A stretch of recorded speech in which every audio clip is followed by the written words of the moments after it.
Buenos días a todos, como hemos dicho. Muchas gracias por estar hoy aquí, en el que, como han comentado nuestras autoridades, creo que es un día realmente histórico por estar compartiendo aquí un encuentro tan importante entre odontólogos y médicos en un marco incomparable en la Casa de Galicia, en la capital de España.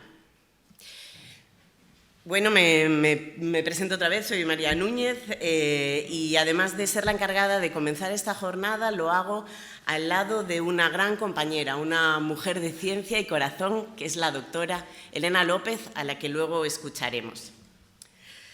Como bien ha dicho el doctor Suárez, llevo desde el año 2020 siendo presidenta del Colegio de Odontólogos de Lugo, junto a mis compañeros.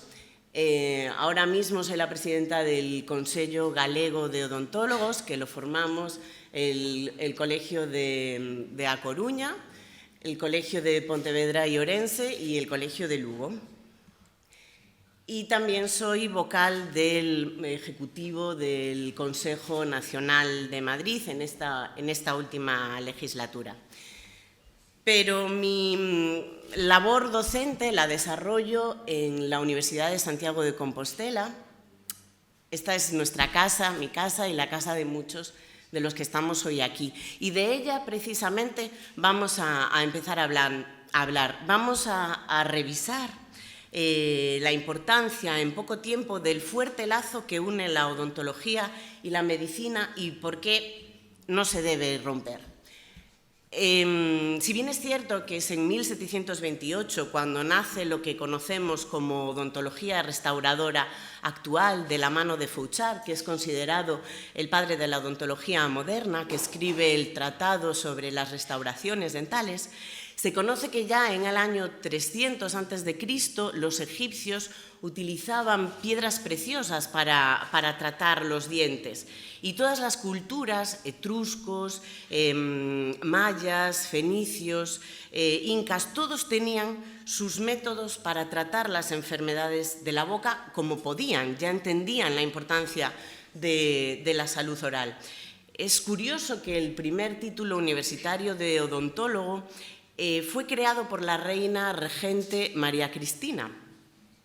Esta licenciatura ya se impartía dentro de la Universidad de Medicina y se accedía una vez completaban el segundo curso. Se oficializa ya ahí en el 1900 la carrera de odontología en el Estado español. Es después, en el 1944, cuando se crea la especialidad médica y sustituyen a la anterior titulación de odontología. Pero luego vuelven en el 1987 a crear la titulación de odontología, para lo que ya no es preciso tener la licenciatura de medicina. En Santiago de Compostela, los orígenes de medicina, de la facultad, de la enseñanza de medicina,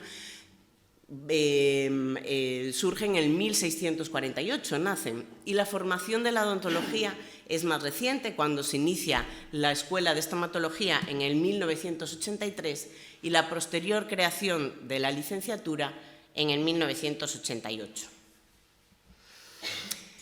Por lo tanto, Santiago creo que es un clarísimo ejemplo de esta sinergia entre medicina y odontología que mantenemos, que vivimos todavía, manteniendo los reflejos de la historia.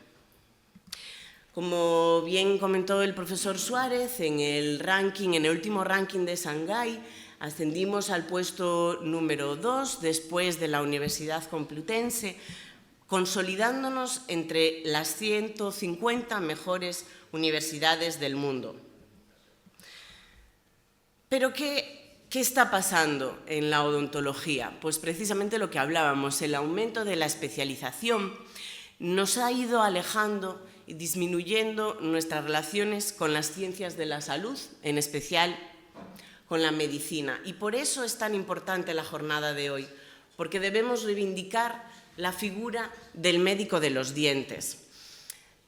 La odontología, uno de los desafíos que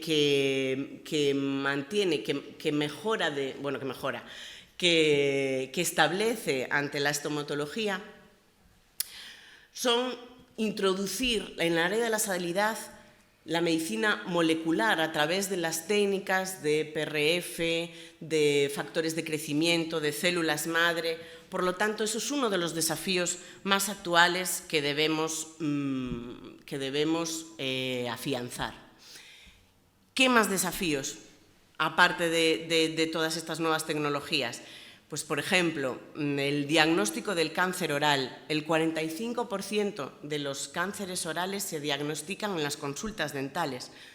Aparte de ello, somos conocedores también de la íntima relación entre pacientes con enfermedad periodontal y enfermedades cardíacas. Y desde que nuestra sociedad sufrió la pandemia y sufrimos en presente estos elevadísimos niveles de estrés a cualquier nivel de estatus social, se han incrementado sustancialmente las patologías como el bruxismo y la apnea del sueño, que luego comentaré. Muchas de las enfermedades más importantes tienen relación directa con la boca e incluso los primeros síntomas se presentan en la cavidad oral. Todas las enfermedades que voy diciendo, que acabo de describir, tienen un componente sistémico que abarca otras especialidades con las que tenemos que trabajar codo con codo.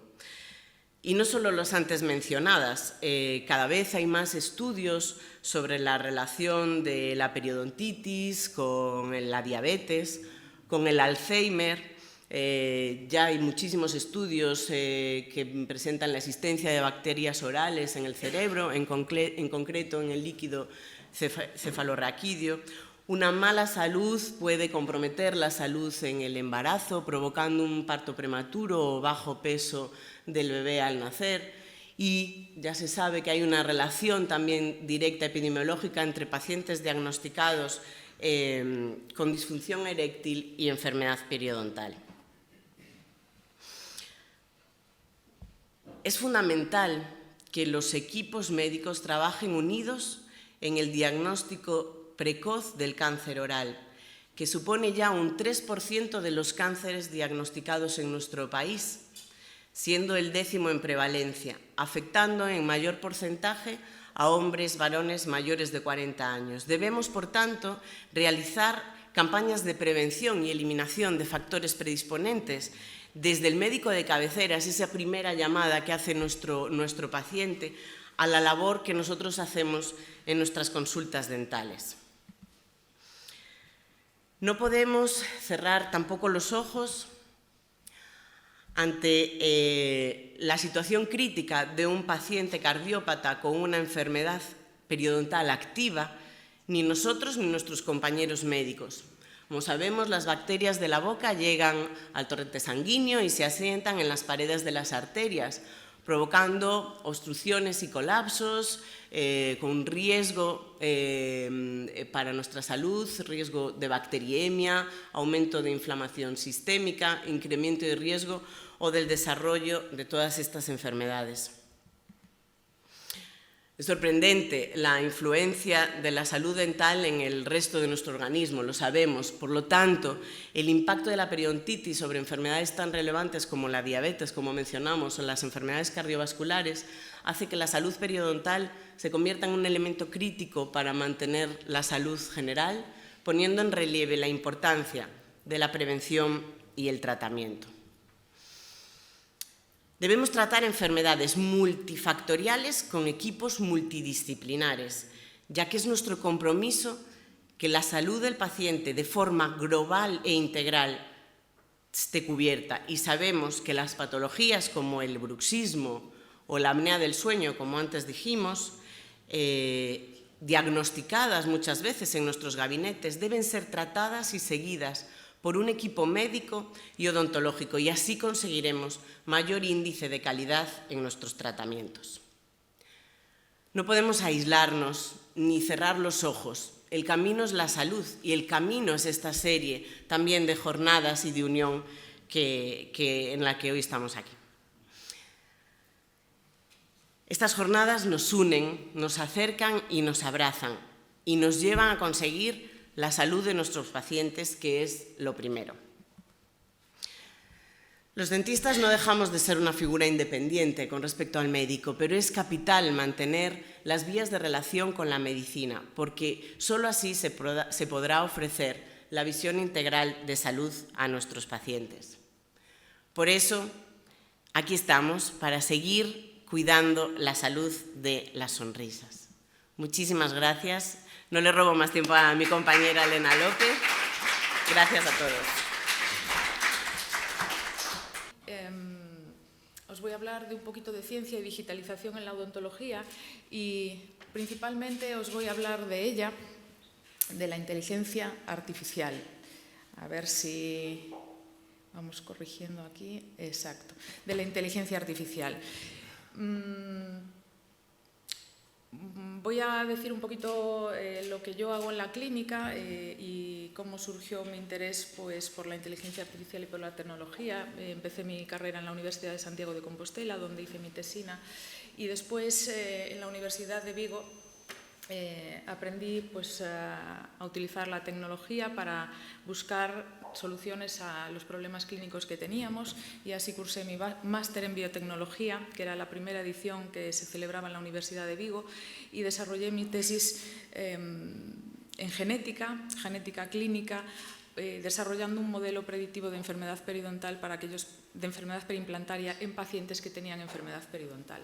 Si hoy tuviese las herramientas que está desarrollando la inteligencia artificial, los resultados de mi tesis tendrían otro impacto que no tuvieron en aquel momento, porque teníamos una gran cantidad de datos recogidos durante 7 años de muchas variables clínicas, variables de las que ha hablado María, de enfermedades que están muy relacionadas sistémicas que están muy relacionadas con la enfermedad periodontal, con variables clínicas y variables también bacteriológicas, que fue muy difícil agruparlas para llegar a cabo el mejor modelo predictivo con un 85% de sensibilidad. Siempre me gusta poner un esquema antes de empezar de cómo voy a desarrollar la charla, y estos son los 4 puntos que vamos a tocar. Me gusta, para entender el presente, ir atrás en la historia, como ha comentado María, y lo primero es cómo hemos llegado hasta aquí. Después daremos un salto al presente, hablaremos de las inseparables medicina y salud de la boca y la filosofía actual de patient centricity, que ya lleva años con nosotros, pero ahora quizás más, y va a ser lo que va a dominar el futuro en nuestra especialidad y en las demás especialidades médicas, y la inteligencia artificial en nuestras clínicas. Para querer a la inteligencia artificial hay que comprenderla, porque si no la comprendemos no podemos llegar a quererla, y no nos va a quedar otra que quererla, porque domina totalmente todos los campos de nuestra vida, no solo nuestra profesión, nuestra vida diaria, nuestra vida personal. Y para entender de dónde nació todo, tenemos que irnos a la Segunda Guerra Mundial, donde Alan Turing y otra mujer, que aunque no defiendo muchos de los movimientos feministas que hay hoy en día, sí defiendo el papel de las mujeres en la historia de la medicina y la odontología y en las otras ciencias, y Joan Clark, hicieron que la máquina Enigma fuera descifrada, la máquina que utilizaban los nazis en sus operaciones de guerra. Y eso fue lo que inclinó la balanza para que los nazis perdieran la Segunda Guerra Mundial. Alan Turing y Joan Clark se pusieron a intentar descifrar esa máquina, y tuvieron que echar mano ya de una máquina de cálculo que tenía Alan Turing ya previamente diseñada antes de ese encargo del gobierno británico. Y fueron así como descifraron todos los códigos del ejército alemán y encontraron un fallo en su sistema, y era la repetición continua del Heil Hitler, que fue gracias a eso por lo que descubrieron, entre otras cosas, su código. La máquina de Alan Turing se llamaba BOM. Hay un libro muy interesante que os pondré en la bibliografía para que lo leáis, porque a mí me ha servido de mucho para entender cómo funcionan todas las máquinas que hoy tenemos hoy en día y de dónde vienen. Y habla además de cómo, una vez solucionada el problema de la Segunda Guerra Mundial, todos los esfuerzos e investigaciones se van a parar a la investigación de la bomba nuclear, que en el proyecto Manhattan dirigía Oppenheimer y que también estaba Albert Einstein. Entonces, ¿por qué ocurrió esto? Porque no teníamos hardware suficiente para poner en práctica todas las investigaciones que estaban haciéndose desde la criptología, matemáticas. Entonces, hasta pasados los años que se inventaron las CPUs, las GPUs y en Internet se volcaron un mogollón de datos, no fue posible poner en práctica muchos de los experimentos que se estaban haciendo sobre el papel. En 1950, Alan Turing publica su famoso artículo sobre si puede una máquina pensar o no, el test de Turing, y desarrolla el algoritmo para saber discernir si una máquina es capaz de engañar al humano, ¿no? Un entrevistador entrevista a un ordenador, entrevista a una persona y tiene que decir si es capaz de distinguir ambas respuestas. Si ese entrevistador es capaz de distinguirlo, la máquina no pasa el test de Turing. Este test ha quedado ya obsoleto, pero fue ahí donde nació el primer germen de la inteligencia artificial y, como bien dice en ese libro que os recomendaré, que se llama Artificial, que es de Mariano Sigman, la inteligencia artificial, aunque ahora le tengamos mucho miedo, nació para resolver un problema de gran relevancia humana. Después de estos años y con esos avances, y no antes sin señalar que el primer chatbot de la historia fue Elisa, diseñada como psicólogo terapéutico, este chatbot que no tenía memoria, no podía aprender, y enseguida los pacientes se daban cuenta que era una máquina, que era un robot. Parecía empático al principio porque te contestaba, pero después llegaba un momento que tenía limitaciones. Lo diseñó con ayuda de un psicólogo para ejercer de psicólogo terapéutico. Ese fue el primer chatbot en el 1966. ¿Por qué digo esto? Porque todos los conocimientos de matemáticas, criptografía, unidos a la psicología, desarrollaron lo que conocemos como deep learning o conocimiento profundo, y se desarrollaron, DeepMind desarrolló AlphaGo y AlphaZero. AlphaGo fue la primera máquina que pudo crear jugadas nunca antes vistas y fue la primera máquina que fue capaz de diseñar una jugada que venció al mejor jugador de este juego de bolas chinas, que no recuerdo el nombre, y que ahí se supo que las máquinas podían crear. Después, AlphaZero nos enseñó que una máquina puede aprender jugando contra sí misma. Lo que veis el gráfico de abajo es cómo la máquina, a medida que pasaban los días, iba aprendiendo cada vez más hasta tener un conocimiento verdaderamente exponencial. Y esto fue lo que hizo que las máquinas y la inteligencia artificial fuese creciendo, y cuando se le añadió a estas máquinas una estructura que se llama transformers y se basaron en el lenguaje e interpretaron lenguaje, fue cuando se creó OpenAI, que en principio fue una asociación, bueno, sin ánimo de lucro, aunque luego pues lo convirtieron en un gran negocio, y Gemini, que es actualmente la competencia. Cuando una máquina, como bien relata nuestro amigo Mario Sigman en su libro, sabe pensar, entonces es cuando realmente nos acecha la incertidumbre de qué va a pasar con todos nosotros, porque el pensar es la única característica o la más importante que nos distingue del resto de seres vivos del planeta, ¿no? Y esto nos asusta, que en tan poquitos años, la pintura de Rafael es de aproximadamente 1500, al día de hoy, como hemos llegado de una escena a otra.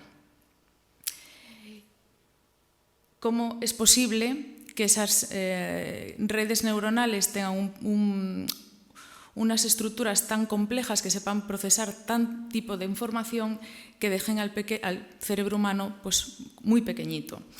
Si volvemos a la historia, si recordáis lo que os conté de la bomba nuclear, estas son las palabras de Elon Musk sobre lo que cree, uno de los que además ha ayudado mucho a crear este tipo de programas, sobre lo que puede suponer, no sé si podemos poner volumen, la inteligencia artificial en nuestros días.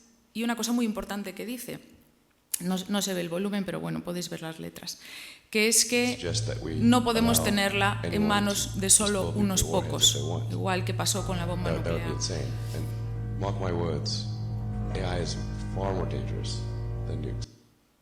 Bueno, llegados hasta aquí, tenemos que cambiar el enfoque para mantenernos tranquilos, porque si no, no viviríamos. Es imposible tener actualizada esta presentación, porque hasta hoy a la mañana han salido noticias increíbles, ¿no?, que luego os contaré. Este chico que estudió, pues es uno de los... ahí tenéis el libro, si lo queréis fotografiar y leer, es muy, muy interesante. Hace un paralelismo cuando pues se descubrió el fuego, ¿no? Sabíamos encenderlo, sabíamos apagarlo, pero no sabíamos nada sobre su naturaleza. Y lo mismo está pasando con la inteligencia artificial, aunque cada día la vamos comprendiendo mejor. Sí que es cierto que nosotros, los odontólogos, utilizábamos la IA ya hace muchos años, hace 15 años o un poquito más. Nosotros en la clínica ya teníamos sistemas de fresado de piezas para colocar en los pacientes en una hora, impresiones. Ya ese tipo de impresiones y ese tipo de programas ya tenían algo de inteligencia artificial, porque ya diseñaban la pieza, la corona, que era más ideal para esa impresión, incluso diseñaban el margen, estoy hablando del CEREC. Entonces, nosotros somos unos pioneros dentro del campo de la medicina en el uso de este tipo de tecnologías también. Y ahora vamos a venir al presente, y esto es lo que... No sé si se puede... Exacto. No, quiero reproducir los dos vídeos a la vez, y al no tener aquí el ordenador no sé si va a ser posible. Esto es lo que se ha presentado hace un mes en el World Robotics Conference en China, y nos presentan ya médicos que ellos mismos son robots, dicen que humanoides, aunque a mí no me lo parecen mucho, que ellos mismos te contestan que no tienen la intención de sustituir a los médicos, sino de apoyarlos, ¿no? Incluso se ha presentado el primer robot que hace una extracción de sangre de manera autónoma. Entonces, esto es lo que tenemos, pero lo que nos consuela es que estos robots, aunque dicen ser humanoides, aunque parecen tener cierta empatía, carecen de ella. Y no son capaces de transmitir de manera aún fiel como un humano ciertas características que nosotros tenemos, ¿no? Entre otras ellas es la capacidad de atención, de empatía, de ayudar, de enseñar. Uno de los descubrimientos más importantes y que creo que hay que señalar en este encuentro es la salida de AlphaFold este año, y hace unos poquitos días, esta semana, han lanzado AlphaProteo, que es una aplicación que es capaz de analizar. AlphaFold lo que hizo, que es un avance interesantísimo en el campo de la medicina, es que puede predecir cómo se van a plegar las proteínas, que era un problema muy importante en la medicina, ¿no? De la secuencia de aminoácidos, después cómo se van a plegar y cómo van a interactuar con otros, por ejemplo, con los antibióticos. Y AlphaProteo lo que ha hecho, que salió hace poquitos días, creo que esta semana, el lunes o el martes, lo que hace es estudiar esas proteínas, ver los sitios calientes, los hotspot, donde pueden ser linkados otro tipo de proteínas que ellos mismos predicen y diseñan para actuar, sobre todo en factores, lo han hecho en el factor de crecimiento vascular endotelial, que tiene mucho que ver con la artritis, por ejemplo, reumatoide, que tantos dolores de cabeza nos da a nosotros los dentistas, porque es una de las cosas que, por ejemplo, que pacientes que tenemos con este tipo de enfermedad no se le pueden poner implantes, ¿no? Hay muchos que reaccionan muy mal y los pierden todos. Y esto es capaz de analizar los sitios de anclaje a los que pueden ir dirigidos los medicamentos. Y la verdad es que es un avance interesantísimo. Quizás, y se ha visto que además, ahora os presento, este es el paper que ellos pretenden presentar, mira, es del lunes, de este lunes, y así es como diseñan la aplicación, que es de acceso libre. Tiene algunos accesos que son de pago, pero la mayoría son de acceso libre, y me parece súper importante. Y cuando hablamos de inflamación y cuando hablamos de enfermedad periodontal, que es una cosa que además nosotros los dentistas aún no sabemos muy bien cómo funciona, porque nos es muy difícil detectar el inicio de la enfermedad y por lo tanto prevenirla. Otra cosa muy importante que ha sucedido hace poco es el Leijing Hospital, que los chinos han presentado hace muy poquito. Han realizado un hospital totalmente controlado por inteligencia artificial, en el que dicen que son capaces de atender a 3.000 pacientes diarios, todos con asistentes virtuales. Esto, aquí perdemos parte de la esencia del ser humano, pero sí se ganan otras, ¿no? Como aquí se habló de medicina rural, pues quizás este tipo de plataformas haga que personas que no pueden, que están aisladas, pues tengan acceso más fácil a consultas médicas. Y como decía, hay una parte de los robots que está muy estudiada ya desde los años 70 por este ingeniero que se dedicó mucho a estudiar los robots, que es el Uncanny Valley, que es esa zona donde esa curva baja y es la reacción negativa que tenemos los humanos a los robots, si detectamos que tienen características que los hacen más robots que humanos. Y esto aún no ha sido conseguido 100%. Por eso hace años, incluso recuerdo una empresa rusa que se llamaba Promova, creo recordar, pagaba hasta 200.000 euros a las personas para que le dejasen trabajar con su cara ya de por vida para pasar su rostro a los robots. Porque este es el problema mayor que tenemos con ellos, que fallan en este punto. Y esto, aunque cada vez se están consiguiendo cosas más alucinantes, aún afortunadamente, creo yo, no lo han conseguido. ¿Por qué? Porque los humanos lo que necesitamos y nuestros pacientes lo que necesitan es el contacto ocular, es sentirse importantes, es saber que nosotros estamos ahí.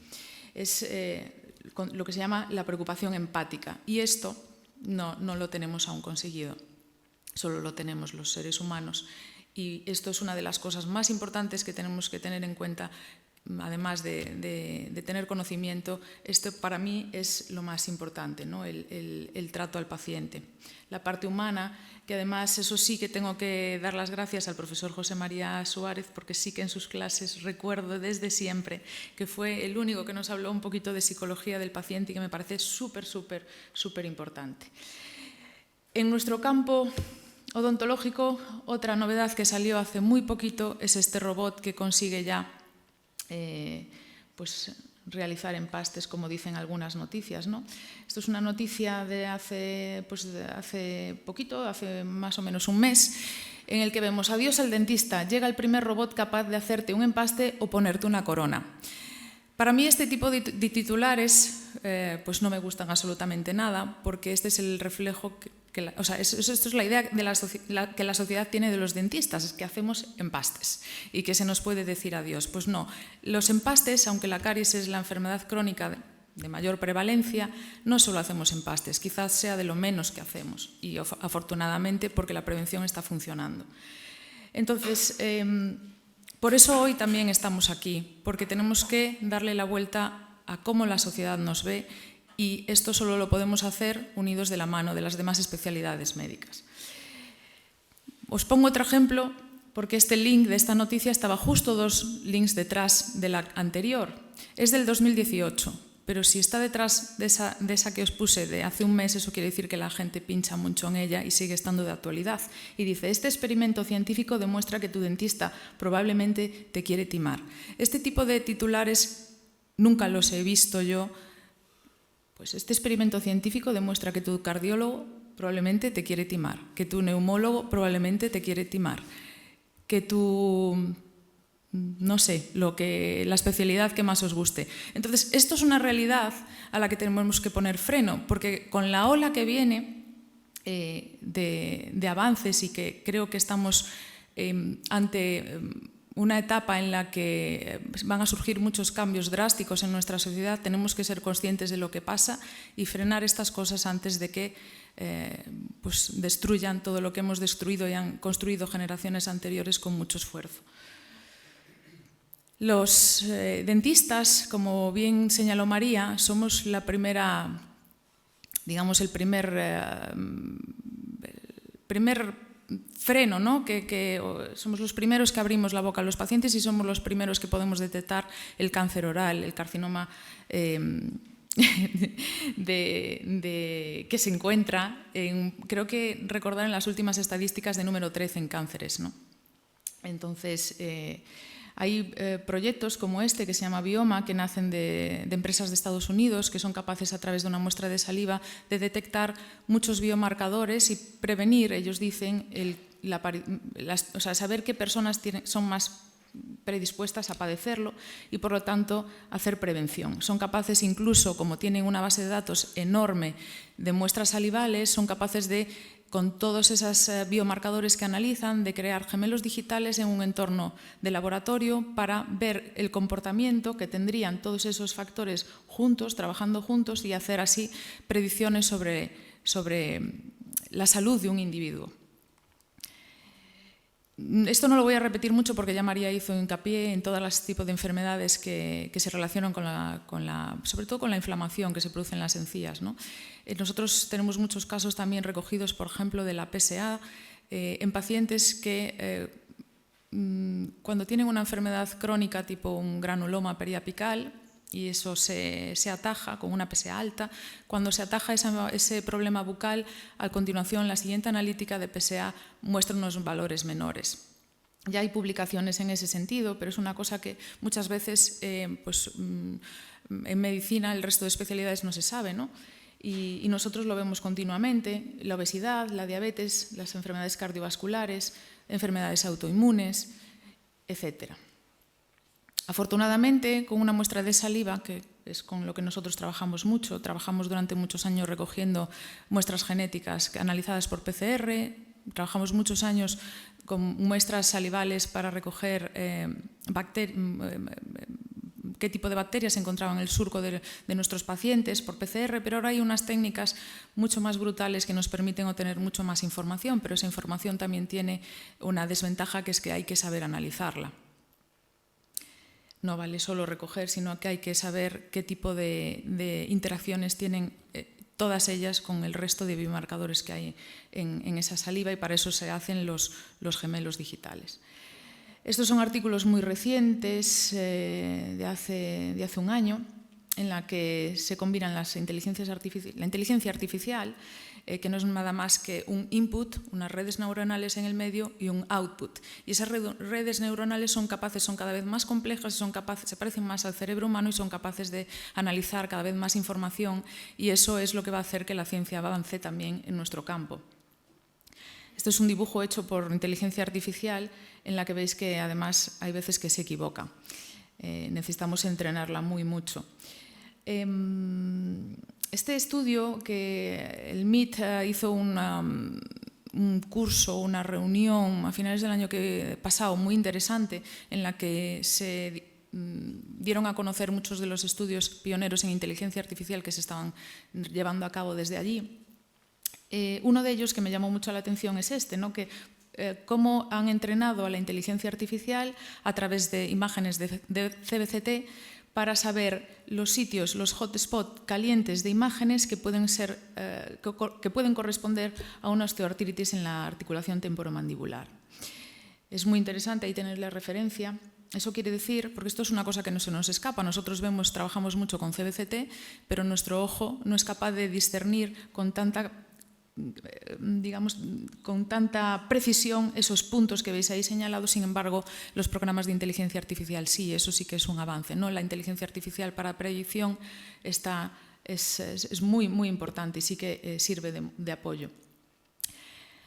Hay otra cosa que me parece importante y que señaló María también, que es que para ser competitivos, aunque nosotros estamos en un puesto muy importante en los rankings que habéis señalado, sí que nuestra especialidad, por lo menos nosotros desde las consultas privadas, notamos cierto déficit en cuanto a la recogida de datos. La recogida de datos para utilizar todas estas máquinas que ahora tenemos es muy importante, y la manera de recoger los datos tiene que ser lo más universal posible para poder analizarlos y sacar resultados provechosos. Tenemos la ISO y tenemos Snowden, tienen los americanos, aquí creo que no utilizamos esto, o por lo menos nosotros no. Y luego tienen otra forma, que es el FHIR, que es Fast Healthcare Interoperability Resources, que es la manera que hay de compartir toda esta información tanto con la industria como con otros compañeros, ¿no?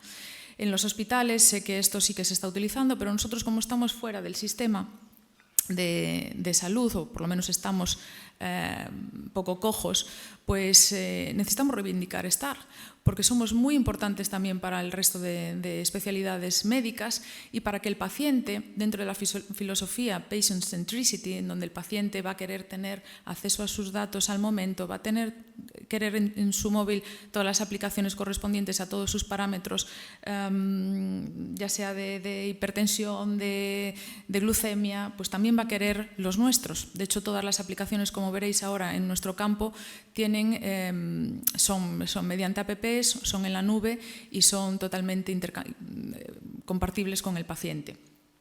Pero esto es un reto en el que consideramos que este encuentro es primordial para solucionar todo este tipo de problemas con los que nos encontramos actualmente los dentistas y compartir información a lo que nos va a ayudar mucho la inteligencia artificial.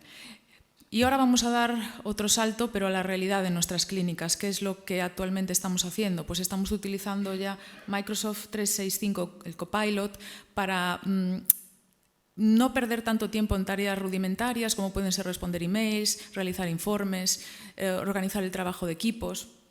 Es muy, muy rápido y nos permite que el equipo esté dirigido a tareas que sí son relevantes en cuanto a la atención al paciente y dejar de lado otras que pueden hacer las máquinas.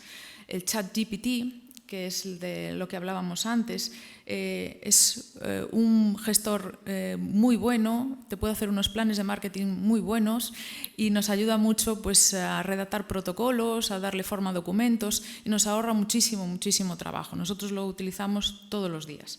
Ya vamos en unas versiones, no sé, GPT-4, ahora ya hay otra, cada mes van sacando nuevos programas. Hay una cosa que se llama Second Opinion, que nosotros no lo utilizamos porque utilizamos mucho escáneres 3D, y esto no está preparado para trabajar en imágenes 3D, simplemente porque la inteligencia artificial no está entrenada en ello, porque da muchísima información y nos perdemos con la información que dan los escáneres. Esto nos lo presentaron en versión beta ya hace algunos años y ahora ya sí que se puede comercializar y te permite filtrar de alguna manera en el menú de la derecha el tipo de información que quieres que te dé la máquina, porque a lo mejor no quieres que te dé toda, ¿no? Pero sí que esto puede ser de gran ayuda para que no se nos olviden ciertas cosas que a lo mejor, dependiendo del día que tengamos, pues somos humanos y a veces se nos pueden pasar, a la máquina no se les pasan. También tenemos en nuestra clínica, ya desde hace algunos años, desde el 2020, lo que se llama Dental Monitoring, que es un aparatito que se le da al paciente y con su teléfono móvil puede hacerse una serie de registros.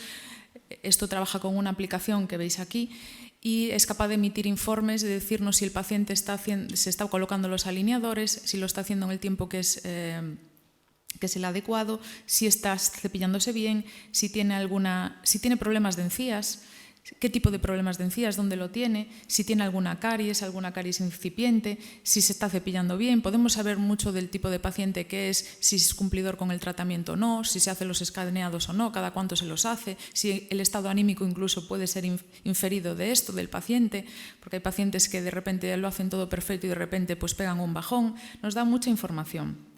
Al principio el aparato era bastante rudimentario, ahora ya es muy pequeñito y es mucho más llevadero, ¿no? Ahí podéis ver cómo podemos, además, tenemos toda la data del tratamiento almacenada, podemos ir para adelante y para atrás y por lo tanto también podemos autoevaluarnos a nosotros mismos sobre lo que ha pasado y corregir en próximos tratamientos.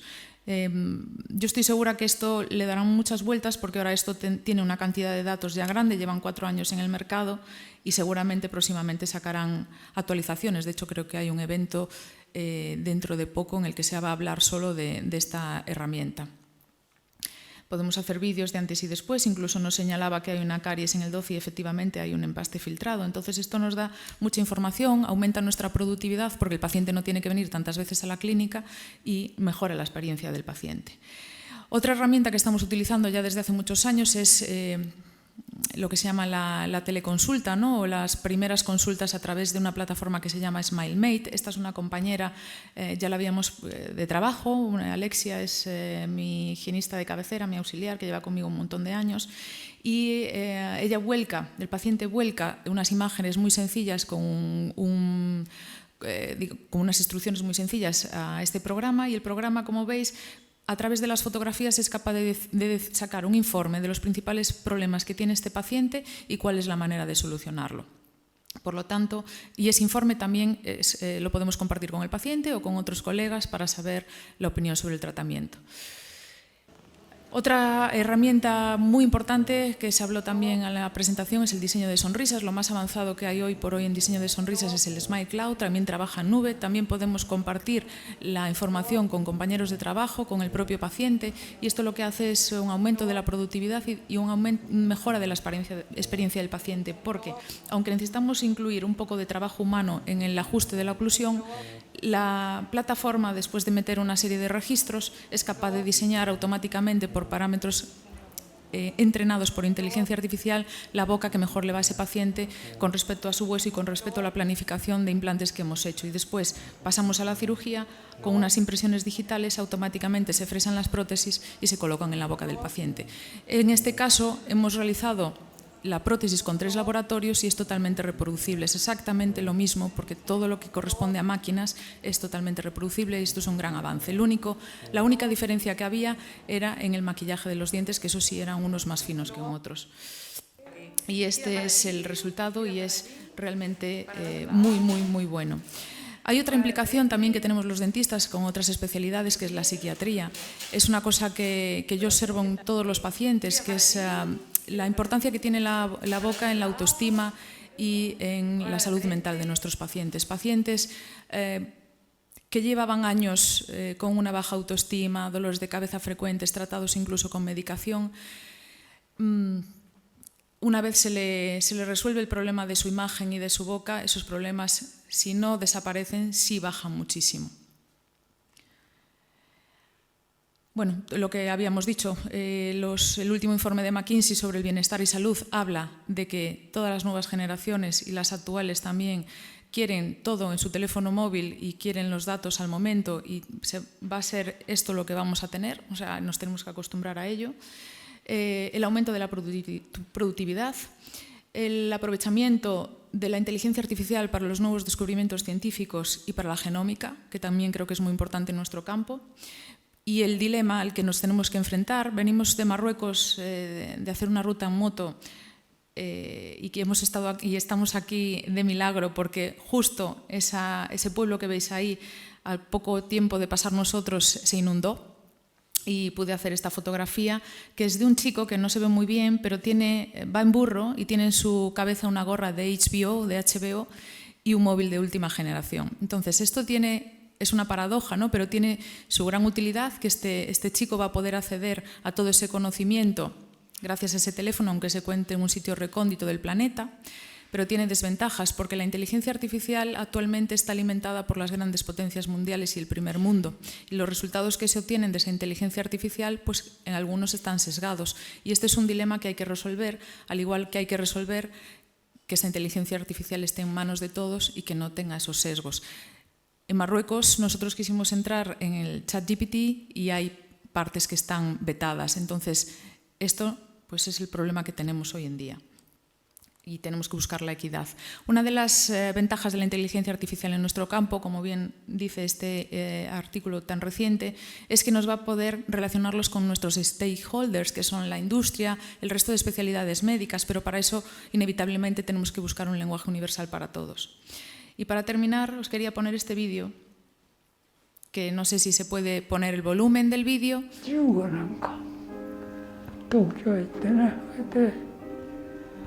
夜間中学へ入って卒業して19年に中国へ行ったで終戦のそれを今年帰ってまた学校行って25年に歯科の学校卒業してそれから星野田にいたここでそうだな多い時は50人から60人だな朝から晩まで。夜9時頃までやったから。やっててよかったなって思う時はどんな時ですか？いや、患者が喜ぶ時やな。社会で奉仕できるだけは自分の力のあるうちはやろうと。Bueno, esto simplemente para destacar los valores de este señor. No sabemos si nosotros vamos a trabajar tantos años, porque quizás la inteligencia artificial nos sustituya o casi nos sustituya. Y hay una frase de Voltaire que también señala en este libro tan interesante que dice que el trabajo nos aleja de la necesidad del aburrimiento y del vicio. Y hace la pregunta de, ¿y si la inteligencia artificial nos sustituye en nuestro trabajo? Muy bien, la necesidad la podemos suplementar con una renta universal, pero ¿qué haremos con el aburrimiento y el vicio, ¿no? Yo tengo claro una cosa, y es que pase lo que pase, cada día hago felices a un montón de pacientes y para mí eso es lo más importante. Y En cuanto a contribución a la sociedad, creo que tenemos que seguir haciéndolo y por eso este encuentro creo que es muy importante y va a marcar un antes y un después en nuestra profesión. Este libro que veis al otro lado es otro diferente que me ha recomendado el profesor Dr. Rafa Areses, una persona que sabe mucho de inteligencia artificial, que os lo recomiendo. Y hace poquito también, porque esta presentación va todo de cosas muy recientes, esta persona, que es una persona de las más importantes que hay hoy en día en el campo de la mecánica cuántica, decía en un artículo: no se puede decir que las cosas existan si alguien no las mira. Este es un concepto de mecánica cuántica, ¿no?, en el que habla que la realidad de las cosas pues, depende del observador. Pues nosotros tenemos que hacer que nos miren y por eso hoy estamos aquí, porque si no, nadie podrá decir que existimos. Y que nos miren unidos de mano a la medicina. Y quería terminar también con otra de las frases de Abraham Lincoln. La mejor manera de predecir el futuro es creándolo, que creo que es lo que estamos haciendo hoy aquí, creando el futuro de nuestra profesión. Muchas gracias.